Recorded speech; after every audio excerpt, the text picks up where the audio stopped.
Selon le dernier bilan provisoire, il pourrait y avoir 25 morts. On ignore s'il s'agit d'élèves ou de professeurs. On déplore aussi 21 blessés lors de cette fusillade dans un lycée de la banlieue de Denver. Il est 11 heures, heure locale, lorsque des individus vêtus de masques et d'imperméables font irruption dans l'établissement.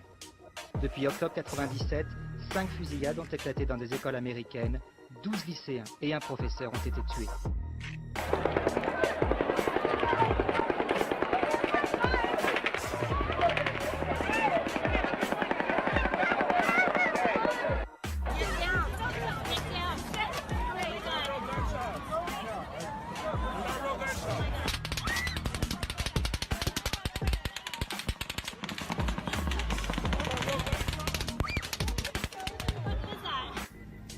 À 14h30, les cours vont bientôt se terminer au lycée Marjory Stoneman Douglas de Parkland. Lorsque des coups de feu retentissent, mouvement de panique, les élèves s'échappent de l'établissement ou se retranchent dans leur classe. Nous avons fermé la porte, éteint les lumières et nous avons attendu la police pour sortir. De nombreux lycéens et professeurs sont tués ou blessés par les tirs. C'est une tragédie qui nous brise le cœur. L'assaillant a été identifié.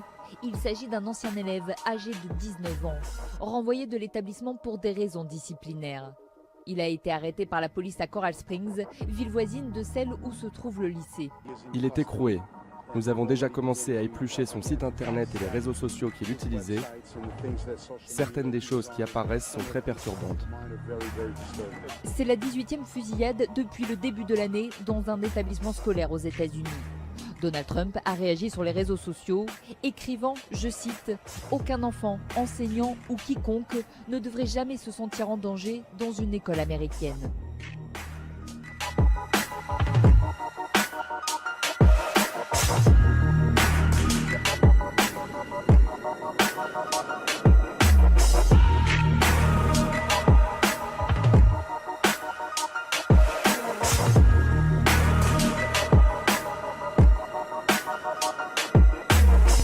Suite de l'offensive des troupes alliées et soviétiques, le Troisième Reich est en déroute. Le monde découvre alors avec stupeur l'ampleur des horreurs perpétrées dans les camps de concentration. Les nazis ont notamment mené des expériences sur des milliers de prisonniers. On les irradie, on les torture, on leur inocule des virus ou on les dépèce vivants. L'Amérique se veut alors le détenteur de la bonne conscience des peuples.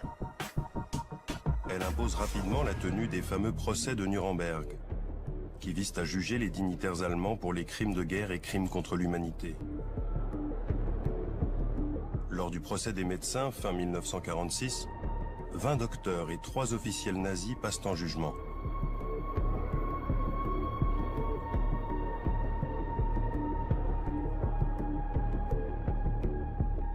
Guilty or not guilty?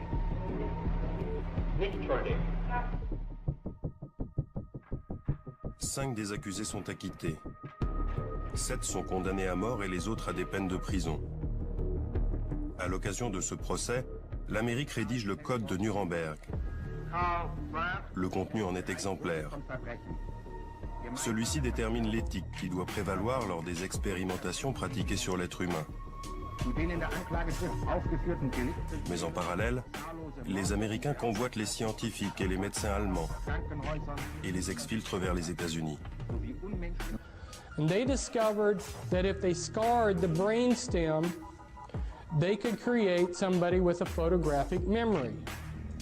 And so a lot of your people out there that are geniuses working for the system are mind-controlled slaves that have their brainstem scarred as a child.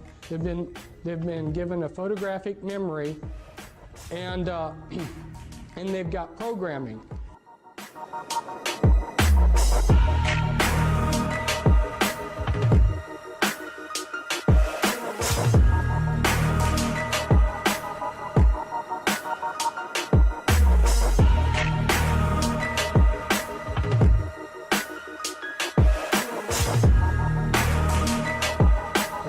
The Illuminati learned this long time ago, and so what they do is they compartmentalize the mind. They take a small child and they just traumatize the heck out of it and split the mind and build all these amnesia walls between all these traumas. The worse the trauma, the better, because the better the trauma wall. So the most horrendous traumas you can possibly imagine are the ones that they want to use. Les scientifiques et les médecins se sont déchaînés. Ils pouvaient tout se permettre. Ils pouvaient se prendre pour Dieu. De part et d'autre du rideau de fer, on pratique des expériences criminelles. Joseph Mengele est mort, mais d'autres ont pris la relève. Les expériences humaines sont une réalité, encore aujourd'hui. You remember that some people have said that the human mind is like a huge computer, and if you got all the computers of the world together, in some ways, your mind would excel. You would be all of the computers in the world. You've got a fantastic computer here. Well, you know how a computer can section off memory. You know when you turn on your computer, if you need to reboot it, it reboots out of memory that you can't get to.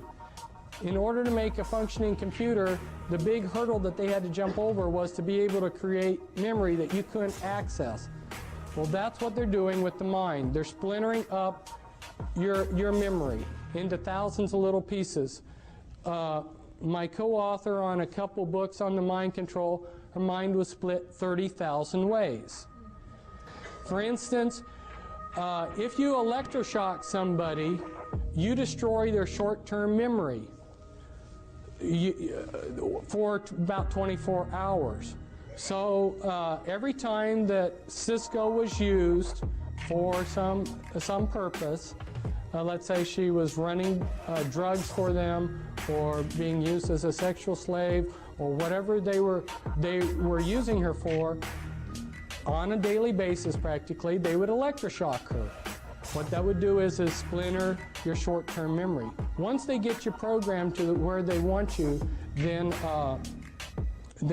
they will delete your memory of having been used in these things. People that are on sensitive government projects, if you are in charge of something that takes a classification, you're going to be under mind control. En 1977, l'administration Carter enquête sur les allégations qui veulent qu'un programme tel que le MK-Ultra existe. Cette enquête ne donnera aucun résultat. Cet homme sait pourtant que le MK-Ultra a bel et bien existé. Le candidat de Mandchourie a certainement beaucoup à voir avec les recherches que nous faisions à l'époque. Tellement de gens croyaient que l'on pouvait fabriquer des tueurs qu'il fallait bien étudier la question afin de savoir si c'était possible ou pas.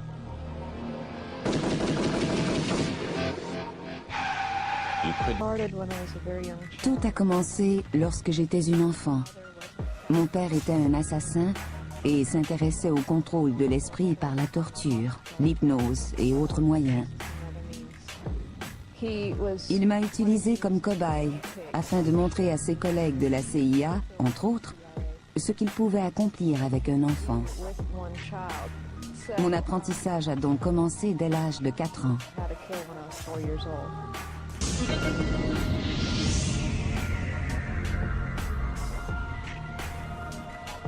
Le portier déclara qu'après la fusillade, Chapman se serait assis et aurait continué de lire le livre de J.D. Salinger, L'attrape-cœur.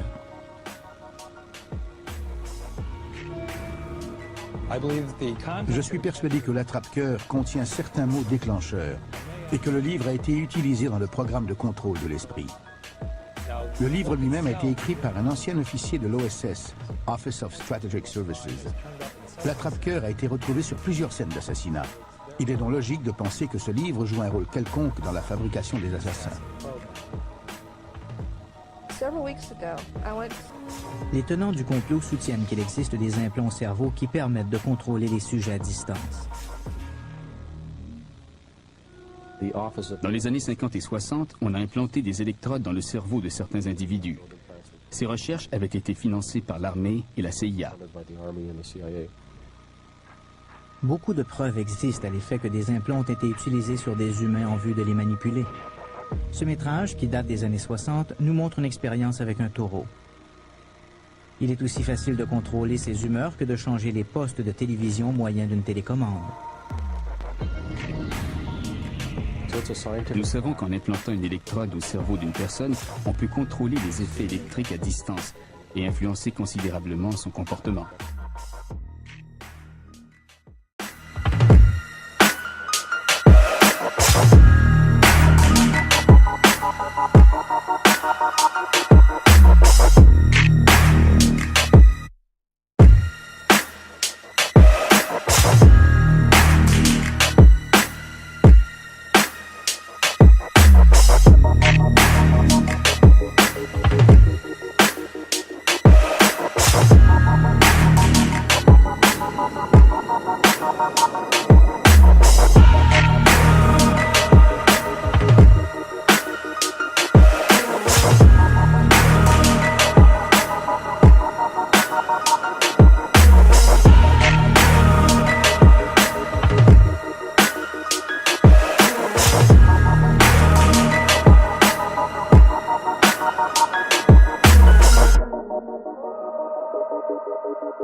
Thank you.